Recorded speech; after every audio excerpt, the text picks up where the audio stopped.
Shell ಕಂಪನಿಗಳಲ್ಲಿ SEBI ಅಧ್ಯಕ್ಷೆ ಹೂಡಿಕೆ ವಿಚಾರ ಹಿಂಡನ್ಬರ್ಗ್ ವರದಿಯಲ್ಲಿ ಬಹಿರಂಗ ಹಿನ್ನೆಲೆ ಜಂಟಿ ಸದನ ಸಮಿತಿ ತನಿಖೆಗೆ ದಿನೇಶ್ ಗುಂಡೂರಾವ್ ಒತ್ತಾಯ ಮಾಡ್ತಾ ಇದ್ದಾರೆ. ಅದಾನಿ ಸಮೂಹದ ವಿರುದ್ಧ ಸೆಬಿ ತನಿಖೆ ನಡೀತಾ ಇದೆ. ಆದರೆ ಇಲ್ಲಿವರೆಗೆ ಯಾವ ಕ್ರಮವೂ ಆಗಿಲ್ಲ. ಸೆಬಿ ಯಾಕೆ ಹಿಂದೆ ಹಾಕ್ತಿದೆ? ಈ ರಹಸ್ಯ ಎಲ್ಲರನ್ನೂ ಕಾಡ್ತಾ ಇತ್ತು. ಈಗ ಆ ಪ್ರಶ್ನೆಗೆ ಉತ್ತರ ಸಿಕ್ಕಿದೆ. ಅದಾನಿ ಕಂಪನಿಗಳಲ್ಲಿ ಸೆಬಿ ಅಧ್ಯಕ್ಷೆ ಮಾಧವಿ ಬುಚ್ ಹೂಡಿಕೆ ಮಾಡಿದ್ದಾರೆ. ಹೂಡಿಕೆ ಮಾಡಿದ ಮೇಲೆ ಕ್ರಮ ಹೇಗೆ ಸಾಧ್ಯ ಅಂತ ಈಗ ಪ್ರಶ್ನೆಯನ್ನ ಮಾಡಲಾಗಿದೆ. ಪ್ರಧಾನಿ ಮೋದಿ ಅವರ ಅತ್ಯಾಪ್ತ ಗೆಳತಿ ಮಾಧವಿ ಹಿಂಡನ್ಬರ್ಗ್ ಸಾಕ್ಷಿ ಸಮೇತ ವರದಿ ಮಾಡಿದೆ. ಇಂತಹ ಸೋಜಿಗ ಮೋದಿ ಆಡಳಿತದಲ್ಲಿ ಮಾತ್ರ ಸಾಧ್ಯ. ಟ್ವೀಟ್ ಮೂಲಕ ಕಿಡಿಕಾರಿದ್ದಾರೆ ಸಚಿವ ದಿನೇಶ್ ಗುಂಡೂರಾವ್. ಈಗಾಗಲೇ ಇದು ರಾಷ್ಟ್ರ ಮಟ್ಟದಲ್ಲೂ ಕೂಡ ಸದ್ದು ಆಗ್ತಾ ಇದೆ. ಕಾಂಗ್ರೆಸ್ನ ರಾಷ್ಟ್ರ ನಾಯಕರುಗಳು ಕೂಡ ಇದೊಂದು ಆರೋಪವನ್ನು ಮಾಡ್ತಾ ಇದ್ದಾರೆ ಮತ್ತು ತನಿಖೆಗೂ ಆಗ್ರಹಿಸ್ತಾ ಇದ್ದಾರೆ. ಅದೇ ರೀತಿಯಾಗಿ ಇದೀಗ ದಿನೇಶ್ ಗುಂಡೂರಾವ್ ಕೂಡ ಇದಕ್ಕೆ ಸಂಬಂಧಪಟ್ಟಂತೆ ಟ್ವೀಟ್ ಅನ್ನ ಮಾಡಿದ್ದಾರೆ. ನೋಡಿ, ಹಿಂಡನ್ಬರ್ಗ್ ಈ ಬಾರಿ ಬಿಡುಗಡೆ ಮಾಡಿದಂಥ ವರದಿಯಲ್ಲಿ ಗೌತಮ್ ಅದಾನಿ ಹಾಗೂ ಸೆಬಿ ಮುಖ್ಯಸ್ಥರನ್ನ ಗುರಿಯಾಗಿಸಿತ್ತು. ಈ ವರದಿಯಲ್ಲಿ ಸೆಬಿ ಮುಖ್ಯಸ್ಥರ ವಿರುದ್ಧವೂ ಕೂಡ ಹಲವು ಆರೋಪಗಳ ಸುರಿಮಳೆಯನ್ನ ಮಾಡಲಾಗಿತ್ತು.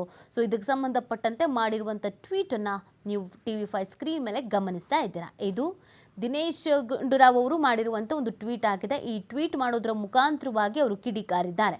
ಅದಾನಿ ಸಮೂಹದ ವಿರುದ್ಧ ಸೆಬಿ ತನಿಖೆಯ ವಿಚಾರಕ್ಕೆ ಸಂಬಂಧಪಟ್ಟಂತೆಗೆ ಈ ಟ್ವೀಟ್ ಅನ್ನು ಮಾಡಲಾಗಿದೆ. ಇದು ಕೇವಲ ನಮ್ಮ ರಾಜ್ಯದ ನಾಯಕರುಗಳು ಮಾತ್ರ ಅಲ್ಲ, ಬೇರೆ ಬೇರೆ ರಾಜ್ಯದ ನಾಯಕರುಗಳು ಕೂಡ ಇದರ ಬಗ್ಗೆ ಧ್ವನಿ ಎತ್ತುತ್ತಿದ್ದಾರೆ ಮತ್ತು ರಾಷ್ಟ್ರ ಮಟ್ಟದಲ್ಲೂ ಕೂಡ ಈ ವಿಚಾರ ಸಾಕಷ್ಟು ಚರ್ಚೆಗೆ ಕಾರಣವಾಗ್ತಾ ಇದೆ.